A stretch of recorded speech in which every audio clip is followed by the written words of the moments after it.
I can give you no idea of this place at this time. It is supposed there will be 7,000 wagons starting from this place this season. We go to California, to the Bay of Francisco. It's a 4-month trip. We have 3 wagons furnished with food and clothing, etc., drawn by 3 yoke of oxen each. I'm willing to go and have no doubt it'll be of advantage to our children and to us. And that was said by Tamsin Donner of the Donner Party. This is Jen. This is Becky. It's too close to welcome back. Don't be too excited because we're going down the Oregon Trail and gonna have a lot of dysentery. And everybody's sighing. Everybody's sighing and everybody's gonna be cannibalized. You guys excited? Spoiler alert. Listen, if they don't know the Donner Party is 6 comment, then we can't be friends. Come on now. So my sources are a lot. They just kept getting longer and longer. Originally, my only source was The Indifferent Stars Above by Daniel James Brown, which is chock full of shit. I mean, that man went in depth, was explaining all the medical stuff about other history in the area that was like foreshadowing and stuff. Very well done. You can't say he went in depth unless he cannibalized someone to really understand. Otherwise, he just did a deep dive. Yes. What do they call it, Jimmy? The long pork?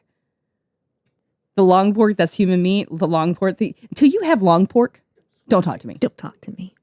The Oregon Trail Center, The Donner Party, a documentary by Rick Burns on PBS, Wikipedia, the California Trail Interpretive Center, the Sierra Sun, IF Science, the Historical Novel website, Find a Grave website, Alice Osborne, Donner Party Diary, KQED.org, Healthline, Donner Summit Historical Society, Mental Floss, Britannica, California Park System, Sierra Nevada Geotourism, and my favorite,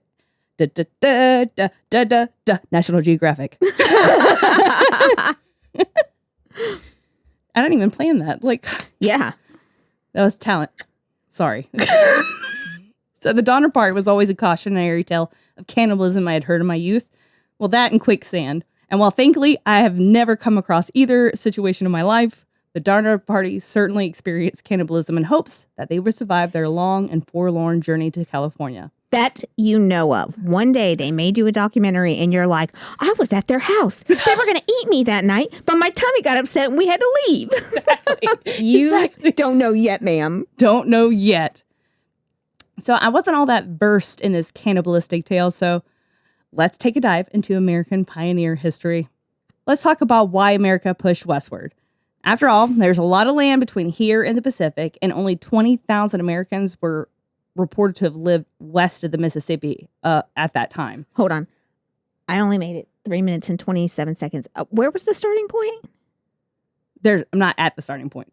Oh, you mean for the trail? The pie? Yes. I would say in Illinois is like the last. That's the beginning. Okay. Because you were like so many miles to there, and I'm like, I missed where she said they were starting. Oh, no, there's only 20,000 Americans, not miles. Oh, okay. Yeah. Sorry. There's like 20,000 Americans west of the Mississippi at the time, and all of that expanse. Okay. Sorry. So, carry on. Manifest Destiny, as my friend JJ just so eloquently told me, is a 19th century belief coined in 1840s that white Americans had a duty to expand our nation westward to spread democracy and capitalism, like is the American way. This is a red herring, though. To them, this just gave a justifiable excuse to forcibly remove and displace Native Americans.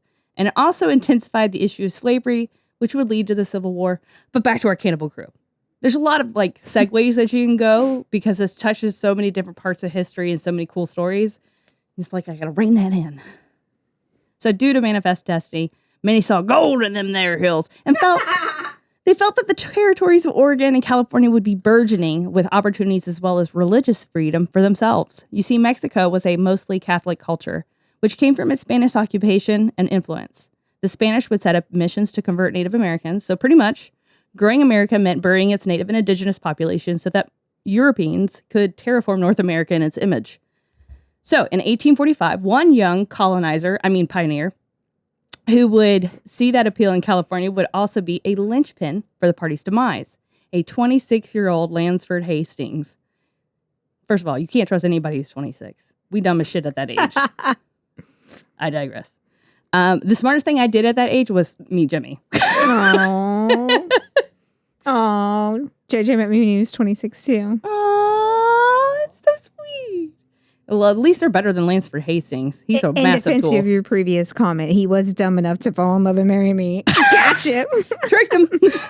So Lansford would visit California and Oregon as a young lawyer and realize he could get others to move to California so he could establish the Republic of California and hold a high position in office. Fuck running for office if I can make a new fucking country. So upon his return to the States in 1844, he wrote The Immigrant's Guide to Oregon and California with the hope it would drive people to said republic. He wrote, the most direct path would be to leave the Oregon route, about 200 miles east of Fort Hall, thence bearing west-southwest to Salt Lake, and thence continuing down to the Bay of San Francisco. This was supposed to save a shit ton of time and a lot of hassle, but there's one problem, okay? He had never traveled this route, ever, in his entire fucking life. He looked at a map and said, that's it. We're going there. Sounds great. Some of the things that he wasn't aware of was just how big and treacherous the Salt Flat Desert would be and the Wasatch Mountains range were. They are much larger and far more lethal than what he was entailing in this. So he did get one thing right. He said on timing, unless you pass over the mountains early in the fall, you're very liable to be detained, be impassable mountains of snow until the spring, or perhaps forever. Forever. That was the perfect little thank you. Got my own laugh track. His first attempt would come later and span only from Salt Lake City to Fort Bridger, which he did in mild weather, without time constraints, with no wagons, and without ever attempting to cross the desert. Smart. So he stayed at Fort Bridger to spread the word that his overland route was faster and better than any other. But more on that later. Let's go back. The picture that he had painted of the West was much that people had talked about the West in that time, had never seen it. It was a place of plenty. There was tons of wild game and burgeoning rivers, bountiful land, and magnificent weather. Even the natives, he said, were mostly dead from all the European diseases, meaning it would be safer as well. The fact that he put that in his guide, listen, we killed them all just by coughing. You're welcome. What? So, history repeats itself with COVID. Exactly. So this would entrance pioneers and inspire them to ride west, not for Rohan, but for California. You're like being seen all day over here on this bench. This would inspire many to take the journey in 1846, and in that wave of pioneers would be the Donner Party. The funny thing is, while Hastings would be making plans of his own country, President Polk was eyeing California real hard. So he decided it was time for America to fulfill its destiny and take California from Mexico by force. And Congress was like, listen, we cannot be going into war, okay? Just tell them you just want Oregon and we'll leave California. Nobody wants it. And he's like, but I do. I do want California. Fuck y'all. We gonna take it all. We're going to war. And he had brought this before Congress, and instead of passing it immediately, Congress was like, hold on, we need to debate this a little bit, see if this is something we need to be doing. And he's like, how dare you? How dare you? It's a misconception that there was only one family on this ill-fated journey. It's actually much more than that. As folks would migrate west on these trails, some would get to know their fellow travelers and band together as there is strength in numbers. It was a regular occurrence, and social life didn't just stop because they were taking a 4+ month trip across the U.S. It also gives meaning to the adage, more hands make less work. So let's start off with the core of the party. I said potty. I'm going to probably do it about 30 more times now that I've done it.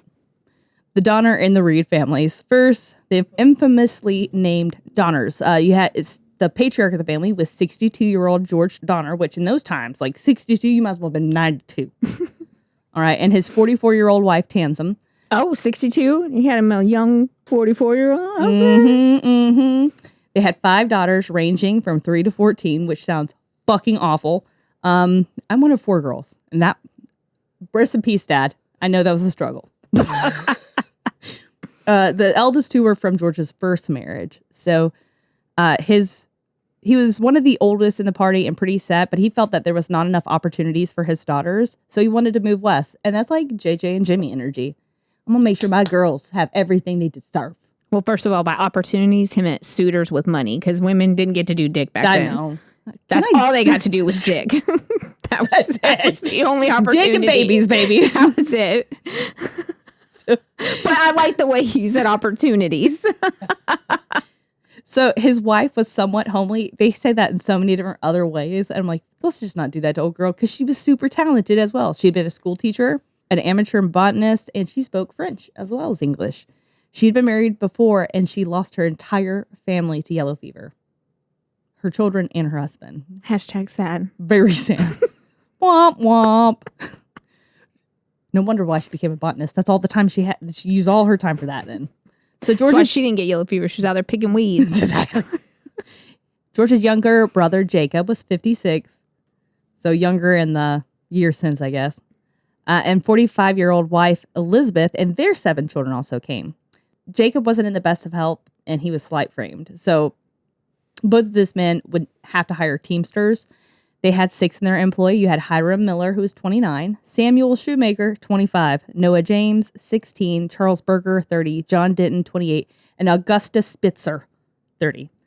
So for folks like me that don't know, when I originally started, a teamster is a truck driver, but a truck driver for animals. Like, they're the ones who are going to drive the wagons and take care of the ox and shit. So then you have the often forgotten Reed family when you hear this story. 45-year-old James F. Reed and his 32-year-old wife, Margaret, along with 4 children, and Margaret's mother, Miss Sarah Keyes, would complete the initial party.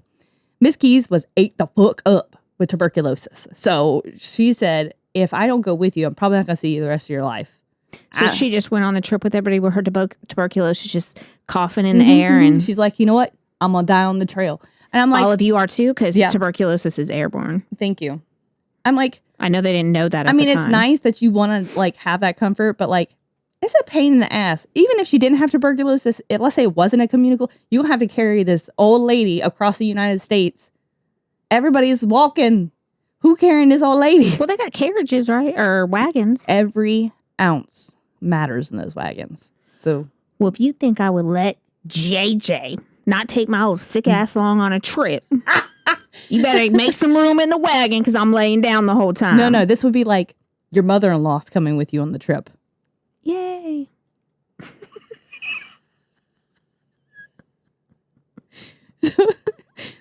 Mr. Reed had California fever and thought he'd fare your mother-in-law. He thought he'd fare better financially there, as well as hoping it would cure his wife's recurring headaches in a better climate. He had appointed himself unofficial leader of the party and lacked any humility from the sounds of it. He was twice an immigrant, first in Ireland to the U.S., and then from the U.S. to the northern part of the Mexican territory at the time. So he was always willing to travel for better opportunities. He was an entrepreneur and businessman, well respected in his town, and honestly, he probably should have just stayed. There was really no real reason. I mean, I get that there's more opportunities and all that jazz, but like, I am not going to leave. If I have a mansion, I'm not going to leave my mansion in America and travel across said America with snakes and spiders and all other sorts of fucking creatures to be in a shanty. No. Well, first of all, according to Emma, you do have a mansion. I do. And you don't leave it. So, hashtag truth. It is true. It's true. Everything you are spitting is facts on facts on facts. So, funnily enough, he is actually friends with a young Illinois lawyer who had considered bringing his wife and joining Reed. Do you know who that lawyer might have been? A famous Illinois lawyer who turned politician. First of all, got shot. Stop making me in a theater. Oh, Lincoln. There you go. Stop making me look stupid on public access. No, I'm never gonna make you. I'll just keep throwing out hints, and then I would just tell Jimmy to pause and tell you. And hashtag he has the same birthday as Emma, and Emma loves to say it. Yeah. She's like, me and Abraham Lincoln have the same birthday, and he freed the slaves. He was a good person, and so am I. And I'm like, preach. My sister likes to remind me that Bilbo and Frodo were born on my birthday, and I should be participating in the Hobbit version of gift giving, which means on your birthday you give everyone else presents, and no one gives you anything. First of all, why didn't your sister send me an email or a text about this? Because I would have got on board with her. Sounds like a grand tradition. We'll start it next year. I'll get my list to you. Yeah, please do. Give me your sizes and everything. I will. My favorite smells. I wear a size large in jewelry and diamonds. Thanks. So it didn't work out, obviously. And it didn't work out for him in the future either. So he didn't make it too far. But he definitely didn't die with the Donners. So it's interesting to see all the different people that were kind of connected to this story as it goes. Very famous names. The Reed hired 3 men to drive ox teams. Milford Elliott, who was albino. James Smith and Walter Herod. I say albino because I love to say that. They also would help drive their double-decker family wagon. Wait a minute. Yeah. There were double-decker wagons? Yeah. It was a 2-story wagon, baby. This monstrosity, which was even unusual in its own time, was a 2-story trailer, basically. See, there would have been plenty of room for my tuberculosis ass because I would just make JJ get a double-decker wagon. Oh, well, the wagon doesn't make the whole trip. I probably wouldn't have either. So it's okay.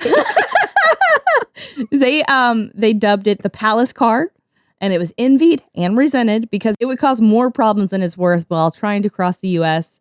But we'll dive back into that later. So then he also had Bayless Williams. No, it's Bayless that was albino, not Milt. Ugh. Because his sister Eliza was near death, and she was the family's cook. I was like, really? That's what you're going to remember these folks for? These people who served people across the nation? He's albino, and she's half deaf. So in April 1846, the party of 32 people set off on their long journey from Springfield, Illinois, with 6 wagons. Their goal was to reach their first destination 250 miles away in Independence, Missouri. This whole journey is about 2,500 miles. So they timed it to leave right after the spring rains. But the rains lasted longer, so the trail was like very muddy, harder to traverse. It was a very early, long rainy season, but they were able to prevail as the mountains turned into hills and then the hills into flatlands. The weather would eventually improve. By May 10th, 250 miles later, they reached Independence. This was the last stop for major cargo vessels to make it down the Missouri River at that time. It's the place also where pioneers would go and get outfitted during the era. So like maybe they're Patagonia, you know what I mean? Think of this like a redneck rodeo drive, and then we gather all our items. Jimmy's Fun Facts. For you computer nerds out there, if Independence, Missouri sounds familiar, it's because it was the launching off point for your dysentery-fueled adventure in the Oregon Trail. It was at this location where you bought the oxen, food, clothing, ammunition, and spare parts needed to survive the perilous journey. You can even visit some locations which are featured within this story, because both the Oregon and California Trail consisted of the same route up until you hit Fort Bridger in present-day Wyoming. To survive the long journey, a family of 4 would need, okay, so family of 4, right? They need 600 pounds of flour, 120 pounds of biscuits, 400 pounds of bacon, 60 pounds of coffee, 4 pounds of tea, 100 pounds of sugar, 200 pounds of lard, and that would just be basic staples. They'd also include sacks of rice, beans, dried peaches, dried apples. Bacon was often hauled in large barrels that were packed in bran, so it wouldn't like mess up, like it wouldn't rot it. And then whenever they used up all the bacon, they would use the stuff that was being stored in. So every little thing mattered. So they also had their hunting rifles and their protection and the ammo. How long were they? Okay, this was the last stop. How far did they have to go before they could get some stuff again?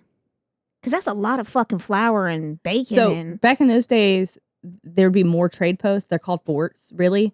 There's tons of them, but they're all sparse and they're not well known about necessarily. It just depends on what part of the trail you're on. So they do come through these forts, but the idea was to go ahead and get as much as they needed from the get-go, and they were going to have to use it for their whole entire 4 months. But they did have chance to go and get supplies at like Fort Bridger and Fort Hall and stuff like that. It's a good question though, because that's 4 months. I mean, it sounds like a lot, but it really doesn't sound enough for 4 months. Yeah. Well, I mean, your family would have to get less because you can't have flowers. So Yeah, I would for be. them. Listen, we're going to always say I was probably already dead at that point. I probably didn't make it through childbirth. That child was nearly 10 pounds. Dysentery was definitely going to take you out. Yeah, Me too. I would have died of dehydration. I was watching this like Naked and Afraid clip, and the guy's like, I ate something and it wasn't agreeing with me. I was kind of tumbled rummy and sleeping. I woke up, like, had a fart, and I did, and it was a waterfall of diarrhea, and I was naked in my sleeping bag, and I just didn't get any sleep last night. And that would be me. Same. It was not a good night. Uh-uh. They also would have their farm implements like seeds for corn, wheat, other crops. Their saw, broad axe, mallet, planes, everything so they can build their home when they get there. They also brought several oxen and milking cows that they would drive, a water barrel for dry stretches, all the old-timey wagon wheel fixing accoutrement. And then they would also supplement the meat portion of their diet with hunting wild game on the trail. I mean, it's a slow-going procession, so like it wouldn't be too hard to peel off and go kill a deer in the meantime. They probably only made it about 15 feet since then, so... Get them a wild hog, Right? a bison. So heavy items would be freighted around the Horn of South America by clipper ship. So anything that they didn't carry with them that they wanted to make it to California had to go around the entire South American continent. Jesus. Sounds like a long journey. Boy, was it. I complain when I got to drive to the other side of Houston. Exactly. An AC car with a drive-through. I complain driving 10 And my minutes Stanley down Cup. to HEB. Like, do you believe the traffic at the Dutch Brothers messing up with my HEB parking? Anyway. First world problems. First world problems. If they took it with them, a lot of times they also would end up leaving it beside the road. A.J. McCall, an early traveler on the Oregon Trail, made light of how some pioneers tried to take it all. He wrote, "They laid in an oversupply of bacon, flour, and beans, and in addition thereto, every conceivable jim-jack and useless article that the wildest fantasy could devise or human ingenuity could invent.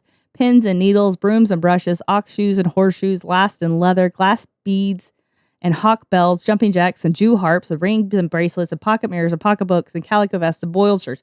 That's a quote. That was all a quote. I was like, sir, we didn't ask for you to list it all out. You could just said it was nonsensical. Could you imagine making this trip with Emma and Camilla? Every time they saw something on the side of the road, they'd be like, "Oh, we need that. Glass beads, I need more. Well, I need another bag to hold on my new glass beads." So they'd only stay in Independence for 2 days because they had to get on the road. They had a time schedule to keep. They didn't want to get stuck in those Sierra Nevada mountains. So while the spring was early, the wet weather lasted longer, like I'd said. So every mud was literally their constant companion. It made the river swell. It would make them much deeper, making fording the river hard to do with all their cattle. And then they would have to stop the whole fucking train and go search for a shallow part of the river to ford all everybody through, or try to figure out a way to make a bridge, or try to find a way to ferry people. It's fucking complicated. All that work definitely would not have made it. Yeah, I'm not trying to cross all them rivers either. Within a few days of leaving Independence, they joined a larger 50-wagon train at Indian Creek. It was led by a Kentuckian colonel. No, not the colonel of chicken, but one named Henry Russell. They had a ton of young men along that could help with the Donner Party drive their cattle, so it makes the journey much easier. So on May 27th, in what is modern-day Kansas, they came across the burgeoning Blue River. The water was too swift, too deep, and they needed to build the rafts to make it across the river. And that was probably going to eat up some valuable time, so they got to it real quick. And a bit of an odd moment during the documentary, as I was watching, the quote was, "Miss Sarah Keys would join what would be the infamous Donner Party, and she would be the first to die." It was like a real Keith Morrison moment, you know what I mean? Was she the tuberculosis one? Yeah. Okay. I don't know how his meat sounds a little rancid. Right? As soon as they stopped Miss Keys, who was already in pretty bad shape, she started her quick decline. And Virginia Reed, who was a child at the time, would recall the events 50 years later. Grandma Keys improved in health and spirits every day until we came to the Big Blue River, which was so swollen that we could not cross, but had to lie by and make rafts, which to take the wagons over. As soon as we stopped traveling, Grandma began to fail, and on the 29th day of May, she died. It seemed hard to bury her in the wilderness and travel on, and we were afraid that the Indians would destroy her grave. But her death here, before our troubles began, was provincial, and nowhere on the whole road could we have found such a beautiful resting place. By this time, immigrants had joined our company and all turned out to assist the funeral. A coffin was hewn out of a cottonwood tree, and John Denton, a young man from Springfield, found a large gray stone in which he carved deep letters under the name Sarah Keys, born in Virginia, giving age and date of birth. She was buried under the shade of an oak, the slab being placed at the foot of the grave. They planted wildflowers. There's some wildflowers growing. And John Denton, not to be confused with John Dutton. Yeah. A minister in our party, the Reverend J.A. Cornwall, tried to give words of comfort as we stood around this lowly grave. Strange to say, the grave has never been disturbed.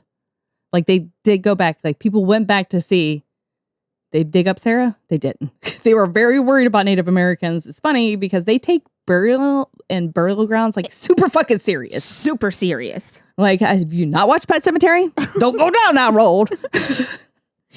So, if you don't think that this is exactly what I wrote, they take burial grounds quite seriously. And if you don't think so, I highly recommend you watch Pet Sematary. So, or if you don't know that, you know nothing about Native Americans. Because I feel like that's just like a fact, you know. Yeah. Like, don't fuck around. Yeah. Because you'll find out. They are all about some spirits. Exactly. From Catherine Walkman Cooper's article with Patty Reed in Overland Monthly, January 1917, Patty Reed said it was the greatest grief to her to have her grandmother resting alone in that wilderness. And that night she prayed most earnestly, "Dear God, watch over and protect your grandmother, and don't let the Indians dig her up." She was also right about the grave not being disturbed. Right now, the grave is located near an old parking lot entrance to the alcove spring, but it's still unmarked to this day. It's by a grocery store? But like, it's near a parking lot entrance. Parking lot. To a spring. They're like, head to that parking lot. It's right past old Grammy's grave. Yeah.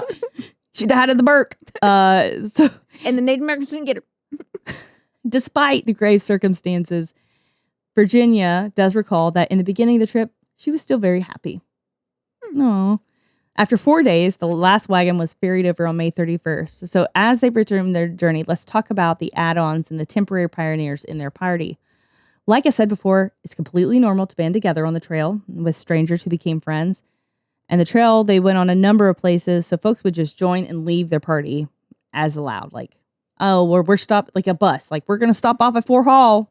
Where you go? I got to make it to Fort Bridger. Catch you in Francisco. The Bay of Francisco.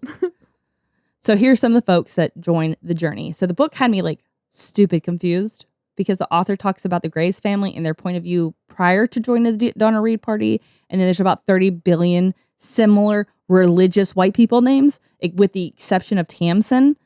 I was pretty confused for the first 5 chapters. There's like 30 Sarahs and 5 Marys. Yeah. And, like, come on.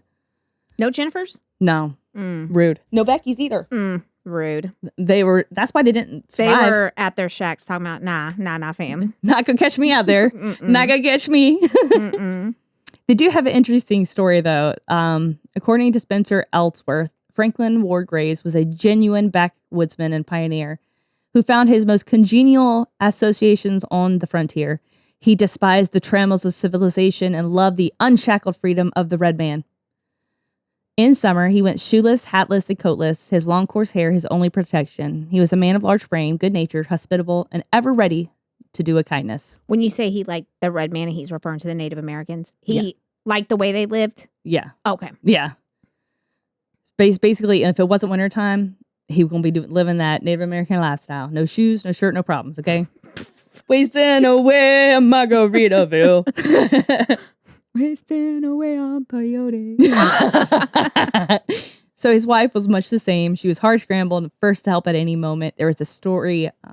She had come across a pond, had crossed the river to go visit somebody who lived a distance, because neighbors weren't close in those days, obviously. Literally crossed the river. Literally crossed that fucking river. Goes over there, realizes that she had given birth all right, let's get to work. Feeds her, bathes her, gets the house all set up, does a bunch of chores.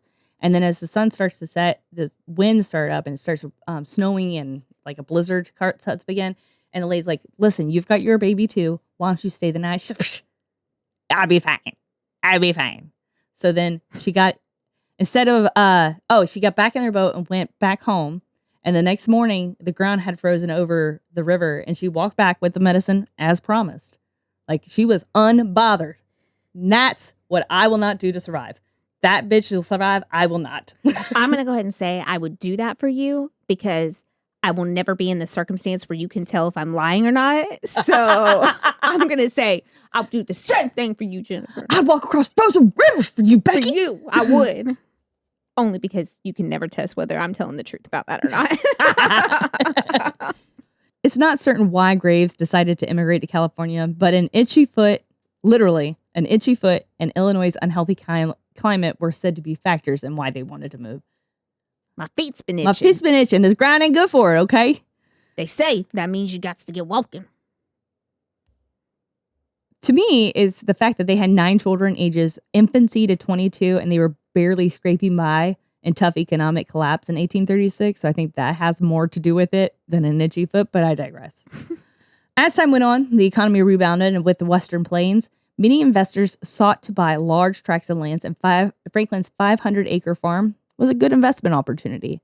They offered him $3 an acre, and at the time would have been $1,500. That's a shit ton of money. And so he said, fuck yeah, sold. That was I'm headed west. Let's see what $1,500 today would be. 50,000. 15,000? 50,000. 50,000. 50000. Oh, wow. Mm-hmm.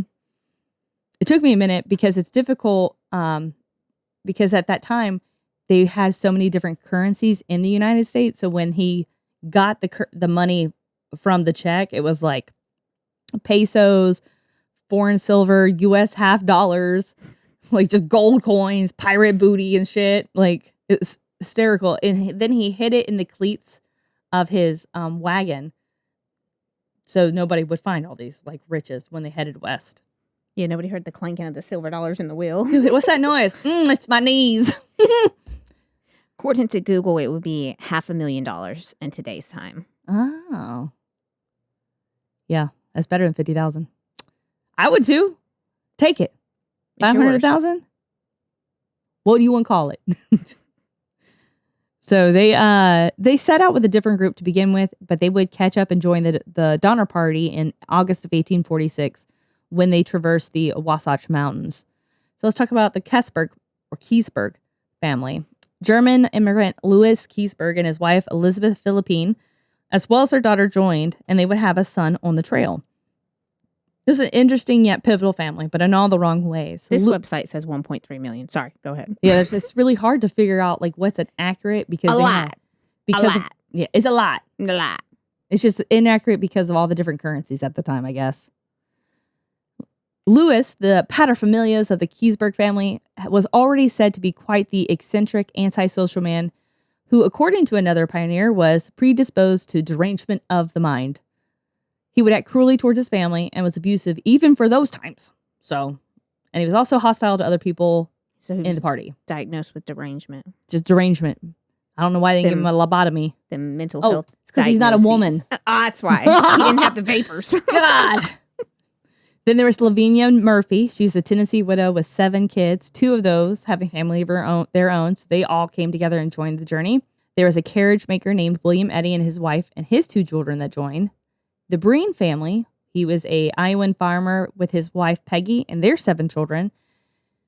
Patrick was like a religious asshole, pretty much, but he kept a journal when they were staying at the Donner Pass, basically. Of every day. Journal. Yeah, he kept a journal the whole time. So it was invaluable to understand what happened in the camp, but you also like definitely could understand this guy was kind of a dick. They were Irish immigrants as well, and they brought their bachelor neighbor, 40-year-old Patrick Dolan, who was also an Irish immigrant. So 2 young single men named Spitzer and Reinhardt traveled with another German couple, the Wolfingers, who were also rumored to be wealthy, and they had a hired driver, Dutch Charlie Berger, and an older man named Harkoop rode along with them. So they were all a bunch of German immigrants in that group. And then Luke Halloran, another man, He had tuberculosis and couldn't ride horseback any longer. And the families he had been traveling with were like, I can't help you, dog. We're gonna have to leave you. And they left him. And so when just in the middle of somewhere on the side of the road, like they did ox shoes and glass beads. Yeah, pretty much. See if anybody picked him up. Well, he's like, you dying anyway, so I mean, I'm not gonna waste my ox's energy on you. So when George Donner came through with their party, they picked him up. They picked him up. They picked him up. Hashtag sad. And he rode in their wagon with them. So by June 16th, they had Jennifer picking up fucking strangers on the side of the road. But I can't help it. Popping them in the back of the wagon. Trying to get murdered. Grabbing some glass beads. Jimmy's like, we have flour to carry. But they're so shiny. So by June 16th, they reached the Platte River just 200 miles before Fort Laramie in what is modern-day Wyoming. I wonder if they went to the train station. Tamsen Donner would write her sister, I never could have believed we could have traveled so far with so little difficulty. Indeed, if I do not experience something far worse than I have yet done, I shall say the trouble is all in getting started. It is. Such horrible foreshadowing. So by June 18th, the leader of the party, William Russell, relinquished control, rode ahead to trade his wagons and mules in so they could travel quicker. He rode ahead to Laramie, leaving Lilburn Boggs, the former governor of Missouri, as the new leader. This would change the name of the party to the Boggs Party. So it would keep morphing the whole time. Boggs was before his time, really, when it comes to scams. He was the pyramid schemer of pyramid schemers. Exactly. You see, Boggs he claimed that the Mormons had committed open and avowed defiance of the law and had made war upon the people of Missouri. So he directed that the Mormons must be treated as enemies and must be exterminated or driven from the state if necessary for public peace. Their outrages are beyond all description. And by scam, I meant organized religion. I'm equal in my disdain. But Mormons, like, I'm sorry if you're a Mormon, if you're listening to this, okay? I feel for you. I'm agnostic, okay? But there's no way you're following a man who said he read a gold tablet out of a hat and that it came from God. If a homeless person says it to you on the street and you don't believe it, then maybe you shouldn't believe some weirdo that's just on an Oregon Trail. But I digress. That's just a little bit of Jennifer wisdom and knowledge for you. You're welcome. Free of charge. So by June 27th, they made it to Fort Laramie, and Reed would meet with his old Black Hawk war buddy, 54-year-old James Kleiman, who had just traveled with Hastings through part of his cutoff. So while Boggs' party would travel west, Hastings would be traveling east in his first attempt at crossing the shortcut. The fact that it's happening simultaneously to all these people fucking going. He would hire infamous mountain James Kleiman to guide him. He was cool as fuck, to be honest. And I imagine if I remembered the plot to the Reverend when I was writing to this, I would be sure it would be somewhat similar to what Kleiman was like in real life. He was born on a farm, rented to his family by George Washington, the George Washington of the cherry chopping tree variety. Oh, of the wooden teeth variety. Yeah. He was a farmer and veteran of the Black Hawk War, and Kleiman knew the Great Salt Lake region better than anyone. 20 years before he had joined an expedition, he had circumnavigated the lake in skin canoes. His exploration disproved the existence of the mythical river San Buenaventura, which purportedly flowed all the way from the Wasatch to the Bay of San Francisco. Debunked! First of all, I can't believe that I'm the only one that looked around the room when you said skin canoes. Extremely disappointed in the three of you. I went like this. Nobody heard skin canoes. I set it up. I can't. Nobody else heard skin canoes? Nobody? Anyways, sorry. You're good. I didn't even think about that. That's what I'm here for. That's what they're going to be called from here on. What you doing with that skin canoe? He would join the I'm going to call it that now. You want to ride on the skin canoe? Huzzah! Huzzah! He would join expeditions, and he did write about his experiences, including surviving a grizzly mauling. Someone else had survived a grizzly mauling, and he had to sit there and sew the guy's ear and scalp back together after the grizzly got done with him and shit. Grizzlies were, I'm assuming, especially big back then when they had like the whole United States to roam on before we took all of their land. Exactly. And now they're baby grizzlies because they just got a patch of land to live on. They were probably big and fierce back then. I mean, they still are now, but I know, but then they were probably like velociraptor big. Like I don't want to meet you in the back of your cave kind of big. No, thank you. And so he would take the reverse route with Lansford and skip a lot of the hard stuff. And they would ride on mules and not wagons. And so Clyman, when he made it to the fort and met with Reed, he said, bro, don't take this shortcut. Okay, quote unquote. He didn't really say that, but you see, his troop traveling east had split in two, and the wagons had taken the known trail, and then he and Lansford had taken the other. Do you mean they took the less traveled path? The less traveled, the shortcut. And the wagons would make it to Fort Bridger before they did. So it was less headache, less peril to just take the path that was already proven. It was like, do. I don't care what that poem says. Do not go on the path less traveled. Do not listen to this fool. So, and he said, hashtag, I got this fam. Reed was anxious to make up lost time, and there's a nigher route, and we might as well take it. Well, that's another way of saying, we'll take the risk. What can go wrong? Clyman would go on to say, the human mind can never be satisfied, never at rest, always on the search for something new, some strange novelty, which perfectly surmises the party's goals. After celebrating the 4th at Fort Laramie, the group would continue westward until July 17th, when a lone rider would come bearing a letter from Hastings.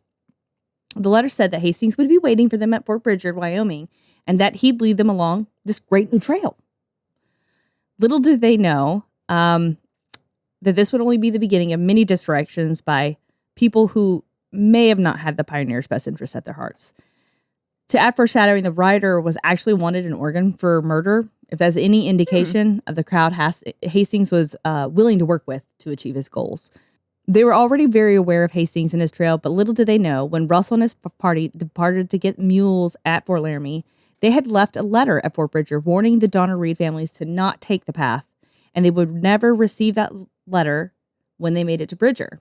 The reason being is that Fort Bridger, like I said, is not really necessarily a fort. It was created by a mountain man, the infamous Jim Bridger, and it was pretty much like a outfitting spot, another one where pioneers could come and get supplies. Bridger had explored, trapped, hunted, and blazed new trails in the West since 1822, and later worked as a wilderness guide in these areas. He could reportedly assess any wagon train or group, their interest in travel, and give them expert advice on any and all aspects of heading west over any and all trails and to any destination the party had in mind if their leaders sought his advice. There's nothing out west. The trails were being created constantly, and shortcuts for those trails were common to crop up, and one of them had hurt Jim's post. Since it had started, people were skipping his post altogether to go a shortcut to another post. So Lansford setting up shop there and paying riders to direct people was like a no-brainer. This is going to help my business. This is why when the party would arrive, they wouldn't get the letter to warn them. Unfortunately, Bridger and his partner, Luis Vasquez, purloined the letters so the Donners would be left in the dark. And I was telling JJ about this. I thought the Reverend was written about Jim Bridger. It's not. It's about Hugh Glass. Jim Bridger's in that story. So in the Reverend, it's based on this guy named Hugh Glass, and he gets attacked by a bear and all sorts of shit. Well, there's a young kid named Jim Bridger who is on this fur trapping expedition. And it's wild. I don't know. Have you seen the Reverend? It's okay. I'm just going to spot. It's a really long movie. They are going on this fur trapping. He gets attacked by a bear horribly. They don't think he's going to live. So they leave one guy and Jim Bridger back with Hugh Glass's son. It's not really his son. He's a Native American that he's adopted and grown or whatever. The other guy with Jim Bridger tricks him into leaving the guy who got attacked by a bear behind. And he's like not able to really get moving around. His neck's all mauled up and shit. Awful. Somehow, and this is a real story, Hugh Glass makes it back to civilization and confronts them. And he didn't blame Jim Bridger because he was like 19 years old. He's like, you're a dumb kid. I'm going to let you go this time. The other guy had joined the army, and he's like, I'm going to tell you right now, you leave the army, you're dead. So you might as well stay in. And if that's not Becky energy, I don't know what it is. I don't either. You know what? Serve your country, bro. But when you leave, I'm going to be serving these. My fist. Anyways. Knuckle sandwiches are on the menu for you. That's right. So as Boggs' party crossed the Continental Divide, leaving just over 1,000 miles left in the journey, the group fractured. Some wanted to take the road that was safe and proven, and the Donners and Reeds said, let's get this trip over quick, fast, and in a hurry. Let's take the shortcut. So on July 19th, they would elect a new leader of this outfit. This time, it's going to be the quiet and reserved Donner, as Reed was already rubbing people the wrong way. Can I just say that if we came to which road are we going to choose, you and I would be like, we're going to go on the road we know, and these two would be trying to get us on the short road that But it's a shortcut. They said it was a shortcut. And we'd be like,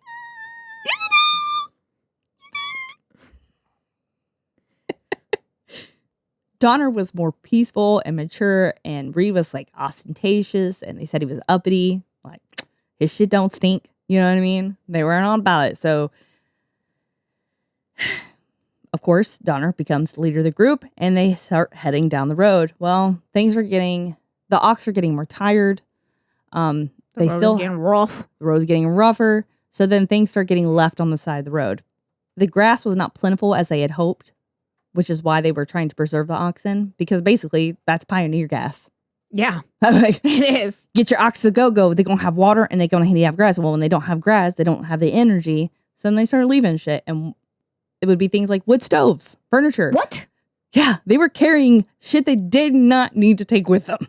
A stove? A fucking wood burning stove, baby. Well, see, my problem with that is... Let's go ahead and I'm going to start my 3-part discussion on why there's problems with this. Mine is, I'm going to need you to keep the stove because I'm always cold. I'm always cold. So we're not going to get rid of my wood burning stove. You know how much that thing was? So it would bother people, though. Like, to a degree, this Virginia Reed would recall seeing this man really upset because they were making him leave his mother's rolling pin that she had passed down to him. And she had made really good biscuits with those, so that it was useful.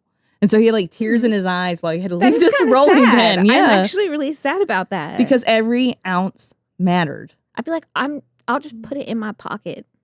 And I was just thinking about it. I'm like, why couldn't they just keep a tab on it? And then I thought about it, like, wait a second. It's not like the airport.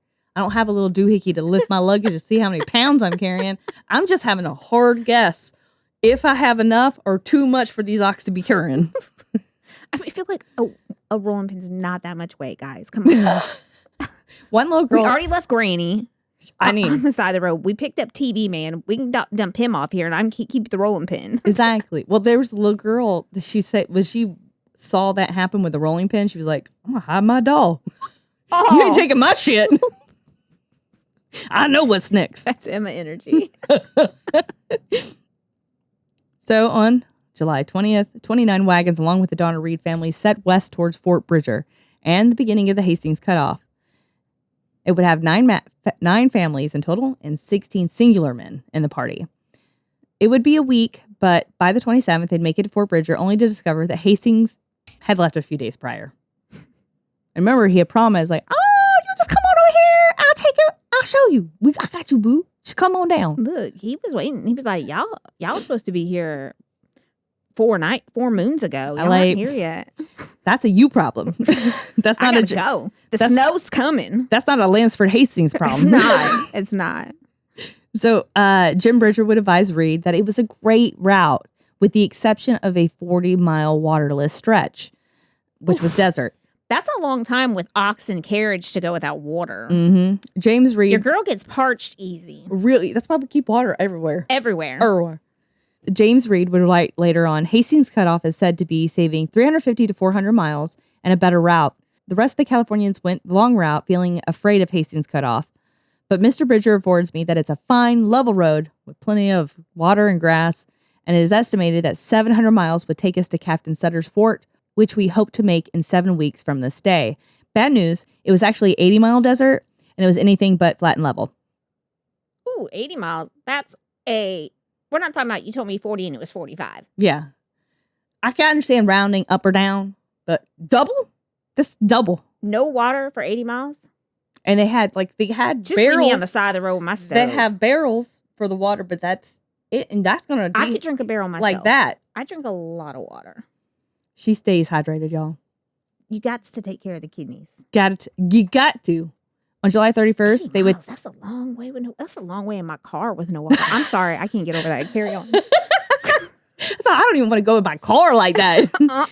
On July 31st, they would take off for Fort Bridger and begin the perilous path called the Hastings Cutoff. Young Eddie Breen would suffer a grave injury as his horse's foot fell into a gopher hole, throwing him. It broke his leg bad enough that the bone protruded. It's a compound fracture, is that what they call it? Open fracture. Open fracture, yeah.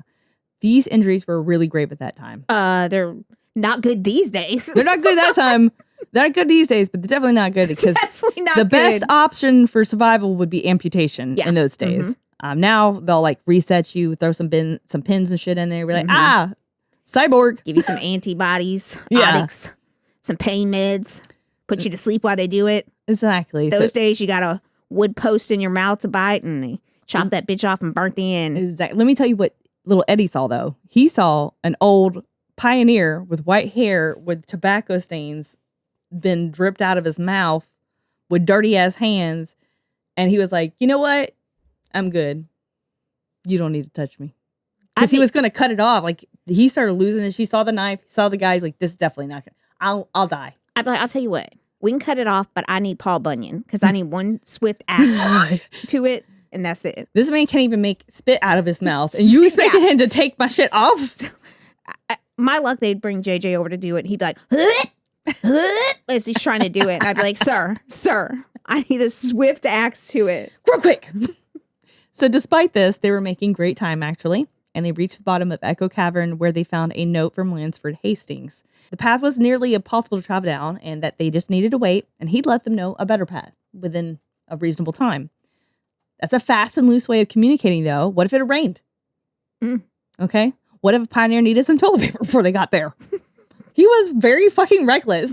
I'm going to leave this note that may or may not get it to these people who may need it. I mean, as was the times. It would take 5 days for them to track down Hastings. Instead of doing as he promised, he refused to come back. Instead, he's like, look, I'm going to go up to this peak. I'm going to point out a path. And that's what you're going to do. And that's what they did. Like, sir, you're not Google Maps. Sit down. You cannot sit there and just point.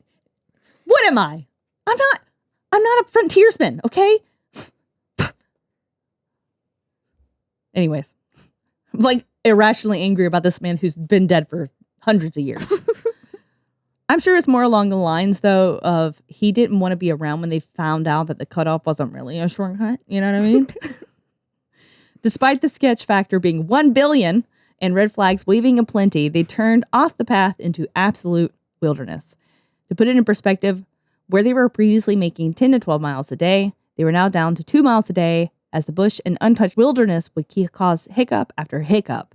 It was canyon after canyon of thick brush and cottonwood, causing them to struggle through 8 miles of brush. And it took them 6 days to get those 8 miles. Up a damn mountain. Why were they going up? You had to go up to get over to keep going west. Just circle around. Nah, it's fine. Fuck it. Not going up there. I live here now. Pretty much. If JJ was like, we got to go all the way up that mountain and all the way down, I'd be like, that's not happening. Listen, I don't like the victim blame, but I feel like there's several times that they could have stopped places that were really well off and good spots that like they would have been great there, but yet they kept going. It's like when you gamble, okay? There's a time that you have to know when to hold them, know when to fold them, okay? Know when to walk away. I'd be like, Kenny Rogers told me that. We need to turn around. This wasn't a good idea. We'd be about a mile in. I'd be like, I don't think it's going to get better, y'all. No. And he left that note. So. But JJ would be the type, like, no, trust me. Once we get over this corner, it'll be better. Right. Hey, and to add insult to injury, not only were they like literally fucking cutting down trees and bushwhacking, they're having to move whole ass fucking boulders. With no water. With no water through the fucking mountains. Why didn't they turn back? It's a myriad of reasons. Stubborn attitudes could be one thing. Maybe they thought, well, can't get any worse than this. But it just did. Maybe it was past the point of no return where you either made it or you died trying like the pioneer gangsters they were. The trip through the Wasatch Mountains was meant for a week and it ended up taking 16 days and time was passing fast. Regardless, they reached the Salt Lake Valley on August 22nd with 600 miles remaining and summer waning fast.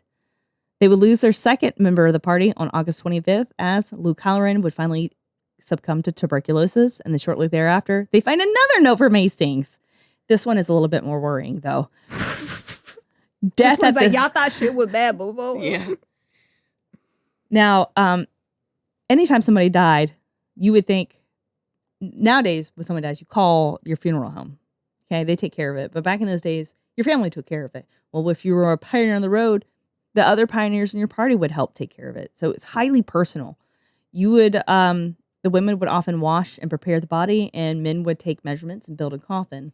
First of all, we're not wasting any water to wash him. No. Throw him in the woods and keep it moving because I'm irritated. I got no water. Y'all done took me through these woods with no roads. And it's hot. And it's hot.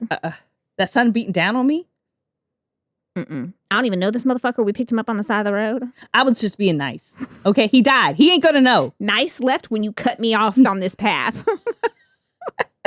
So, sometimes if it was a long enough decline, women had been known to sew their own burial shrouds and men build their own coffin. They were big into DIY in those days, you know what I mean? The body would be laid in the coffin and displayed in the parlor or living room for a couple days while family and friends would hold vigil. Partly for consolation of each other and partly to make sure they were for sure dead. Yeah, that was the thing. Yeah, they would have ice sometimes, and at other time they would rely on rags soaked in vinegar just draped over their face because that's supposed to stop decay. That's what they were told. I don't think that's the case, but vinegar preserves, doesn't it? I think so, but I don't know if human bodies would be. I know it pickles. It'll pickle a pickle. And what's better in life to become a pickle? Okay, when I die, you better make me a pickle. I want JJ to pickle me in a jar and just leave me in the living room so he can. And it better still be talk like to me. A Clausen situation. I need a little bits of garlic, some black pepper. Like, come on now. What are we, amateurs?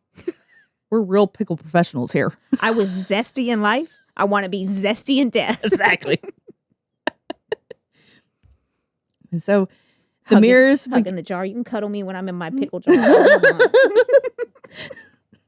I won't say stop one time. Not once. Just don't drink my juice. Don't drink my brine. I don't give a fuck at that point. So they would cover the mirrors with cloth. The furniture would be removed, and black crepe would be everywhere. So death was so often in those times that churches had bell systems for announcing deaths. It's called a death knell.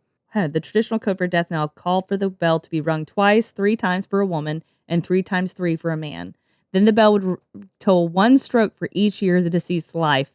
Those listening and counting had a good idea of who was gone. So if your great Aunt Margie died at 90, it's going to be ringing bells for a while. Bing! Bing! Bing! When I die, I want you to call Jennifer and just ring a bell, okay? Ding. If you don't do that, this is recorded. You can't go out of this. You're obligated. This is a contractual verbal agreement. Jimmy's going to be like, oh my God, I hear the bell ringing. Who was it? She's like, I don't know. I'm trying to count the bells. You made me lose count. So eventually, after the Civil War, which is known for the war having the most American casualties, had to begin using professionals to handle the bodies because there was just too fucking many of them. And that's the birth of the funeral industry as we know it. And so they ended up taking care of him on the trail as if they were his family members. So I'm sure you're wondering about what that note was that they got around the time that he died.